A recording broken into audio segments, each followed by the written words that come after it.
Dear ladies and gentlemen, you are kindly invited to the conference organized by me. I am Mr. Nikolai Barekov, member of the European Parliament and a member in Bureau European Conservator and Reformist. I am member in delegation for relationship between European Parliament and Islam Republic Iran. The agenda of this conference consists 4 points. The role of the Quds in the intensification of the terrorism in the Middle East. The first point, Iran and the Middle East, the time which has changed everything in a few years. What is the position of our guest, a witness of the events? In what state of mind are Iranians today? The second point, should we believe in sectarianism spirit? 3 points. Can we tolerate a viral propaganda of sects in Europe?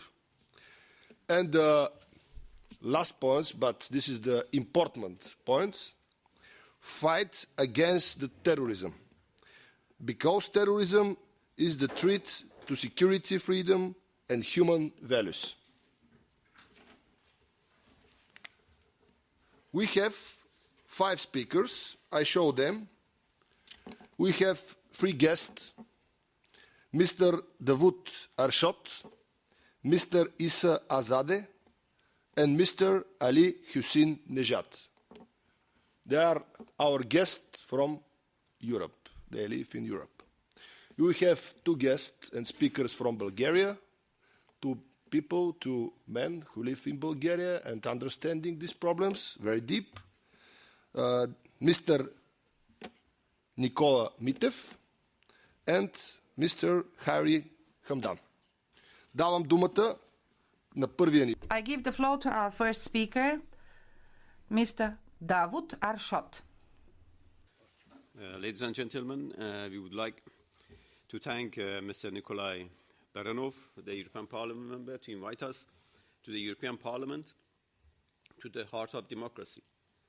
That has been an example for people like me and my friends who are here and those who are not here and they are in Iran and around the world to dedicate our 4 decades of our life to achieve democracy for our country. Democracy and freedom was and has been the only reason justified joining people like us or groups that claim to be seeking democracy. Since achievement of this precious goal can only be valued if achieved collectively. In this context, we left our best lives we had in Europe and joined the Mujahideen Khalq, a group that claimed to be seeking democracy, led by Masoud Rajavi in 1979. But unfortunately, later we found ourselves betrayed and trapped in a dangerous terrorist cult group. Therefore, we welcome this opportunity at the heart of democracy to correct our path to democracy and freedom and declare our split from a dangerous terrorist cult that support ISIS and Taliban in our region. Everybody in Europe is witnessing a new phenomenon around the world and surprisingly in the West too. That is expansion of terrorism from isolated regions to around the world.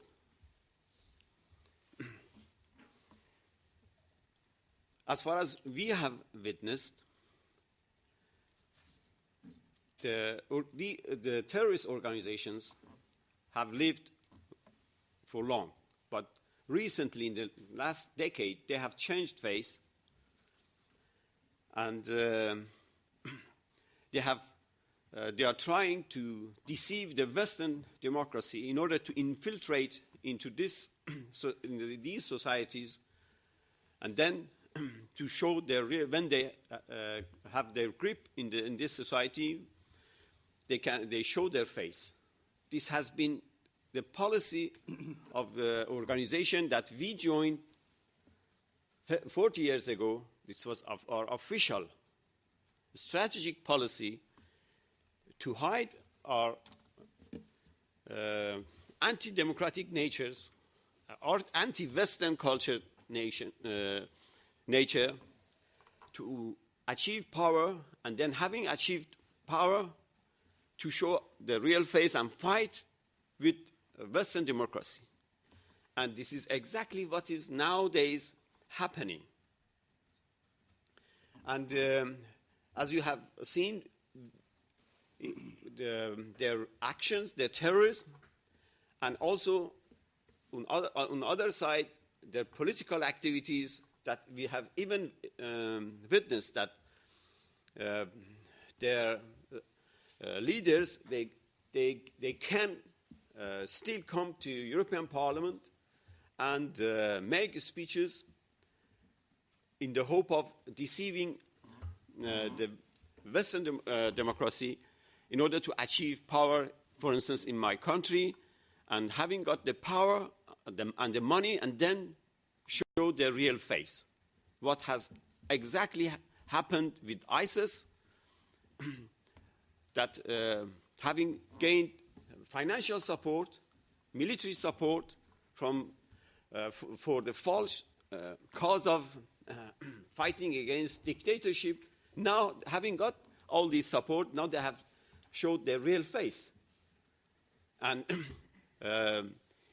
using every means in order to fight and to destroy all the human values, democracy, freedom, all around the world. And it's not even confined to a piece of land. They are everywhere. And they are threatening even the basic security of every individual. Even the innocent people. They don't care about nothing whatsoever unless reaching the power and actually, as my dear friend, Mr. Nikolai Baranov has said, the money which brings the power in the name of different religions, especially at this time, which is called Islam. We have been Muslims for years, but we do not recognize such a barbarism, such a violence, and inhuman acts under any religion. These groups, including the organization, we have now split it and declared that we have every means to disclose their real nature, have never thought of such violence. We used to use this Islam in order to deceive ordinary people, to bring them into what we actually wanted them to do. We use Islam to convince, to justify all our violent, barbaric, and terrorist activities, to give them the justification to kill, to behead in the name of Allah, because otherwise no human being can act such acts of violence. into such an extent, because to do so you must first leave your humanitarian values to act into such an extent of violence. So, for the leaders who are seeking power and money, they use every means. And they wouldn't, and they have not hesitated to use the name of God, the name of the Prophet, Quran, the holy books, and whatever they could in order to convince or to deceive the people, or especially young people, everywhere. In my country, in Europe, everywhere nowadays. To bring these people into the acts of violence. Therefore, we must nowadays, previously, the threat was from the government for the human rights violations, but nowadays, unfortunately, this has dramatically changed. The governments were confined to territories, but the terrorism nowadays is not confined to anything. They are everywhere. Therefore, we must quickly change our fight to keep our democracy, our freedom, the human values in the world, in the West, and everywhere. We must be very, very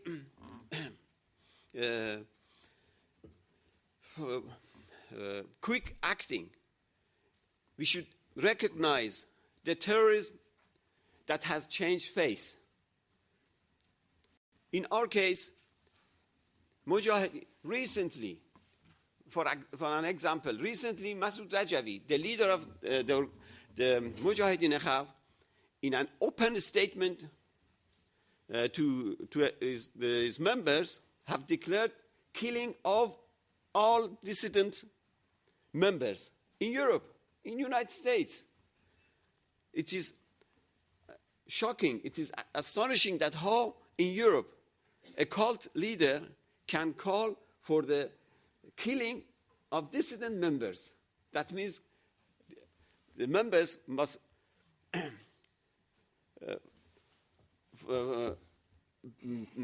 chase the dissident members and kill them anywhere they can.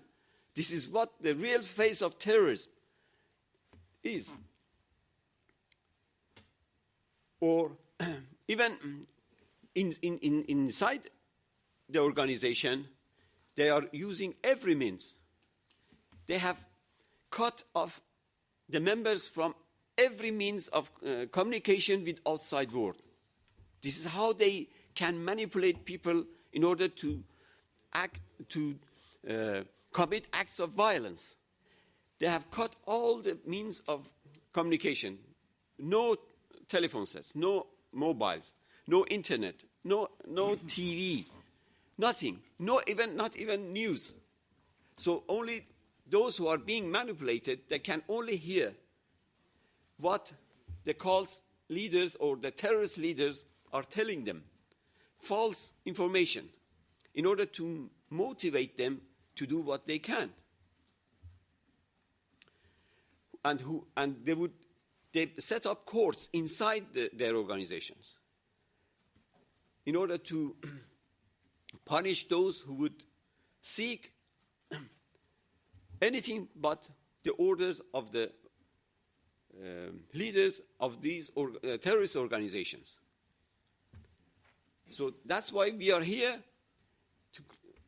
to announce that to put an end to this sort of terrorism that is now expanding around the world, and they have unfortunately bases in Paris. A few years ago, when their leader was arrested by the order of the leaders, they committed acts of self-killings by putting fire on themselves on the streets of Paris. That is only why they didn't act on the French citizens, just because their leader was in Paris, in West, at the reach of the law. If they had committed this act against the French citizens, their leader would have been arrested and be tried for these terrorism. They would, when the man who kills himself on the street would do that against everybody else when they have the means, when the leader is not at the reach of law. And the Western democracy must pinpoint these terrorist cells and fight and stop them from spreading. Those who misuse the freedom and democracy in the West in order to act against it. So we ask the European democracy, the European Parliament officials, to recognize, to open the eyes to these violent and terrorist threats that is threatening the human values, democracy and freedom all around the world.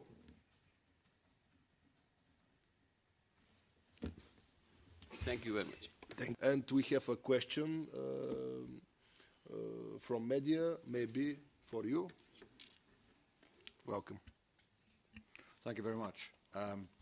Colin Stevens from EU Reporter. I have two questions, one for Nikolai and one for our guests from Iran. Nikolai, those of us who report the affairs of the European Parliament on a regular basis often see Maryam Rajavi visit the Parliament and be accorded almost the same treatment as a head of state. Why is this? If the leaders of ISIS or any other terrorist organization attended the Parliament, they wouldn't get the same. What is the reason for this? I mean, is there any difference between, Maryam coming as the NCRI, the National Council for Resistance or Iran, or the MEK? Why was the NCRI removed from the blacklist of banned organizations, so it's now respectable? And also another question, why is it allowed to transmit a television channel, SEMA TV, from Europe to the Middle East, spreading its message? Sorry, that's my first question for Nikolai. And my simple question for our guests from Iran is, which is worse? Is it the government of Iran or the NCRI? That's my question. Thank you. Okay, thank you, Colin. But because this is question very strong political question for me, I prefer that my answer is my born language, Bulgaria. We have a very good, wonderful translate. Thank you.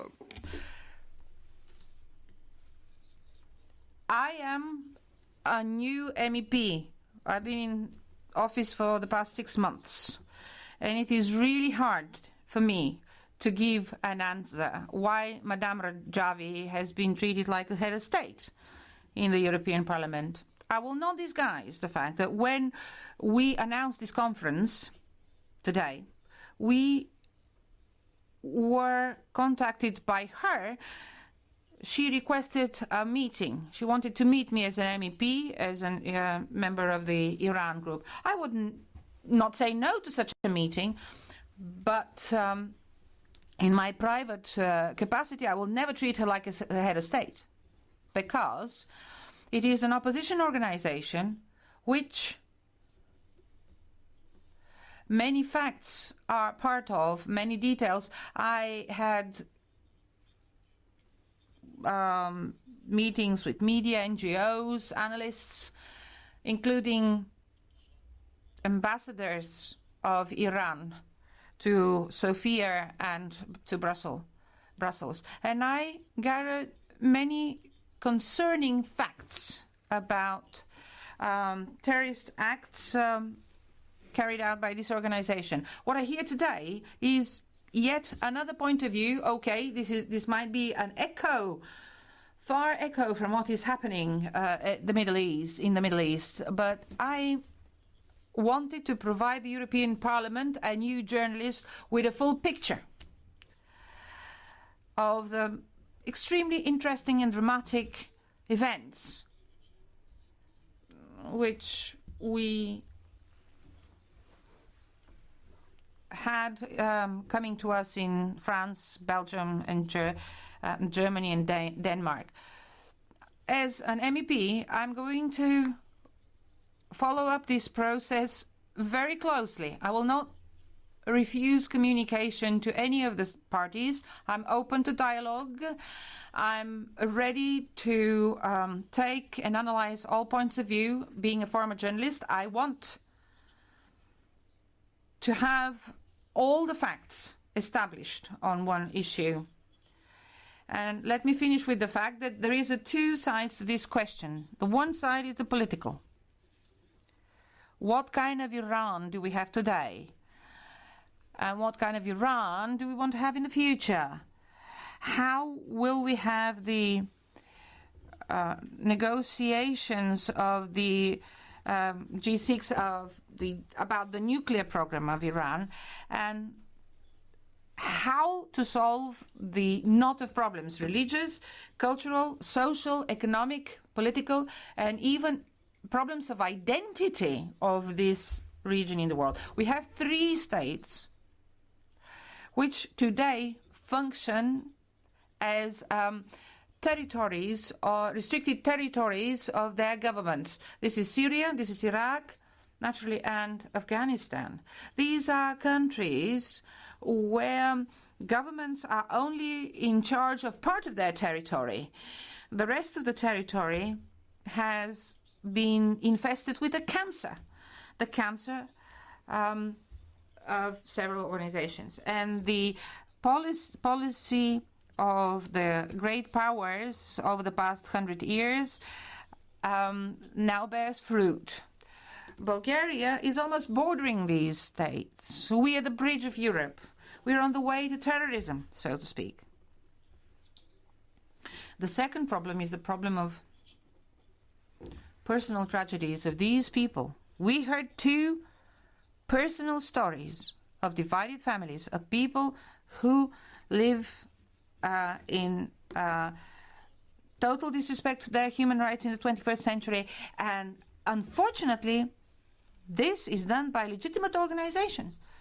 And it is very good that this, I know that Ashraf was under the jurisdiction of NATO, and there were security forces, including Bulgaria, had a contingent of military contingent providing security to this Ashraf camp. But we don't know what happens beyond the fence of this camp. We don't know what happens inside the camp.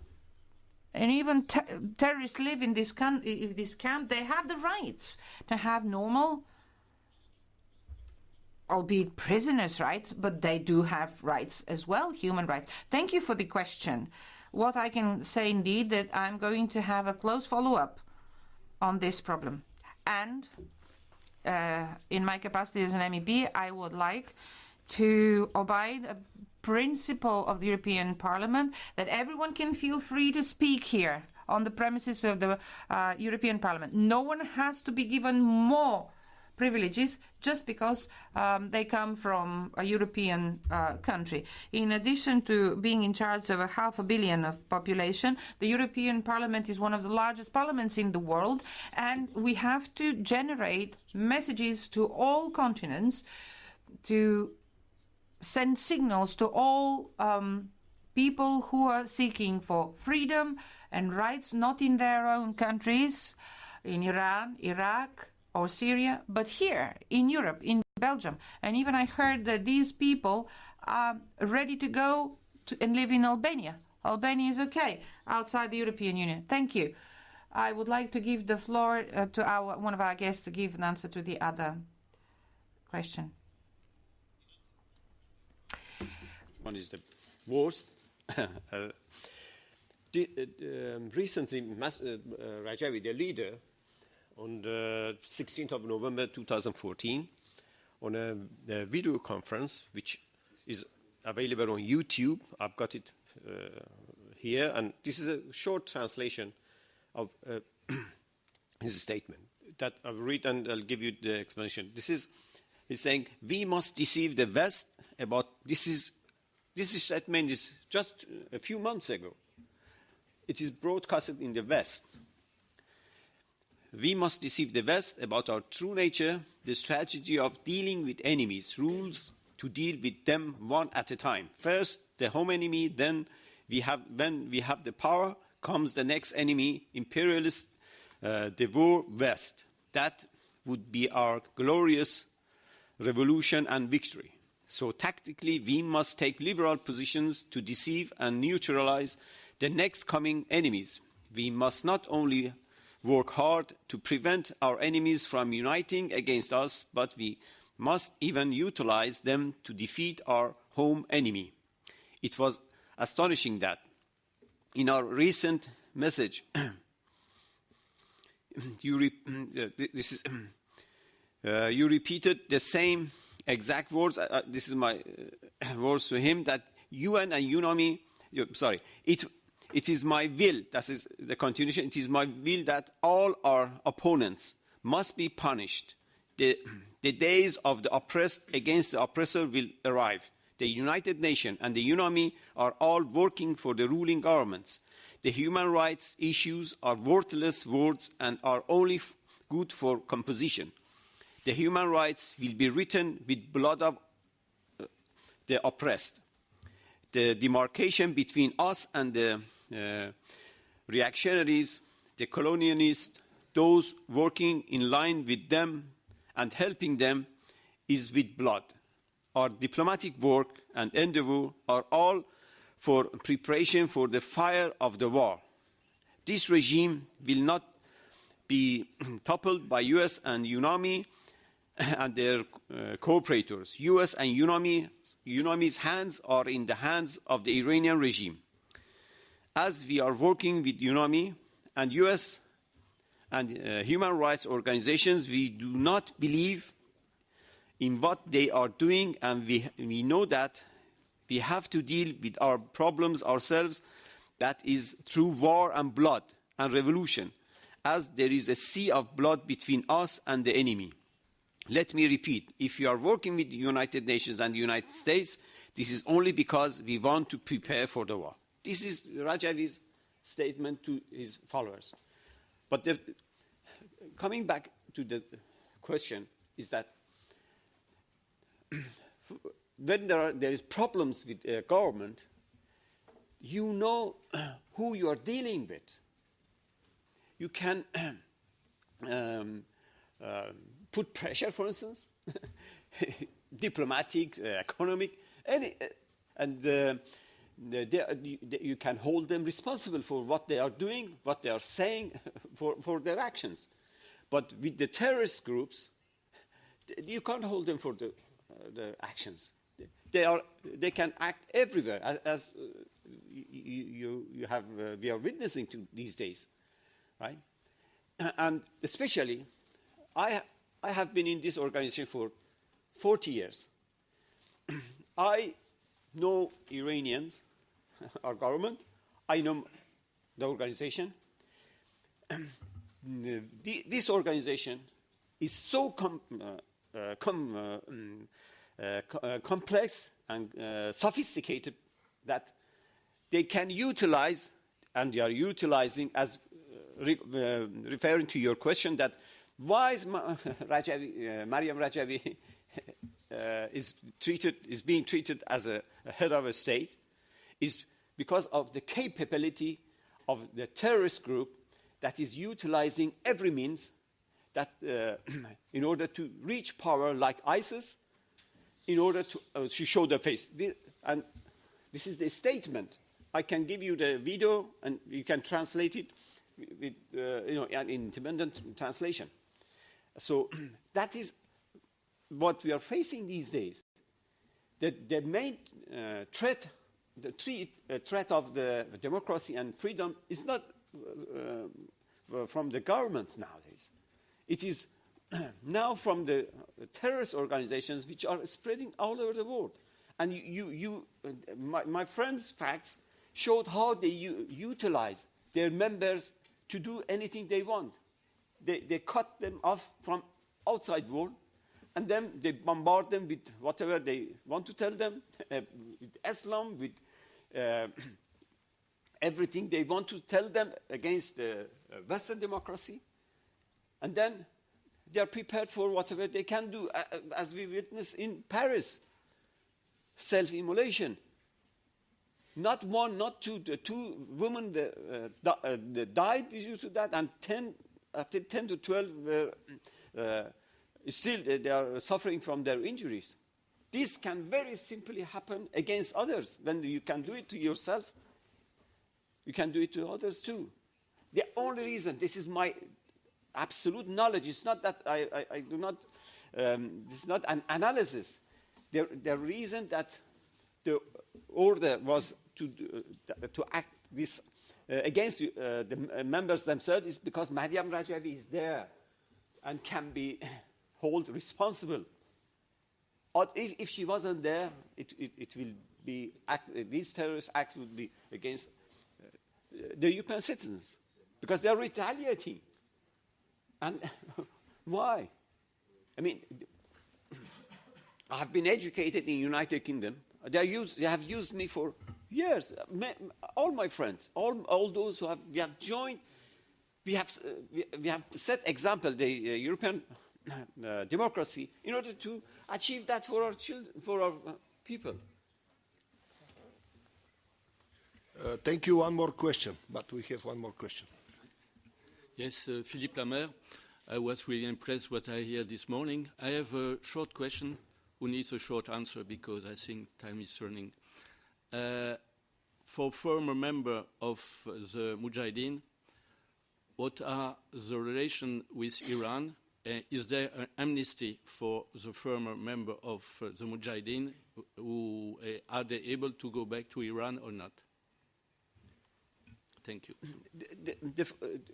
The Iranian regime has announced that they are prepared. They want to only put 35 names. I think they have raised the 35 names that they must be held responsible for their actions. But the rest of the members have been given amnesty.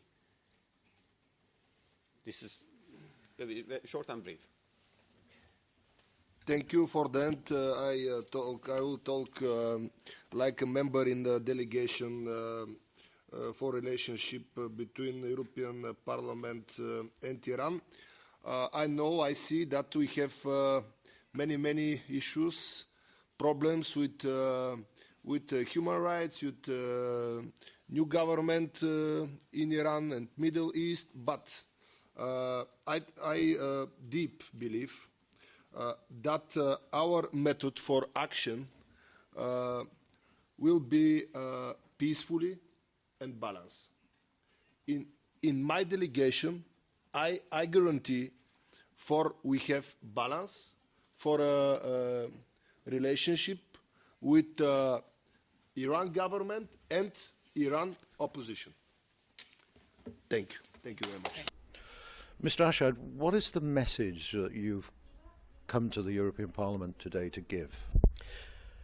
The main message is that we are nowadays facing with a serious terrorist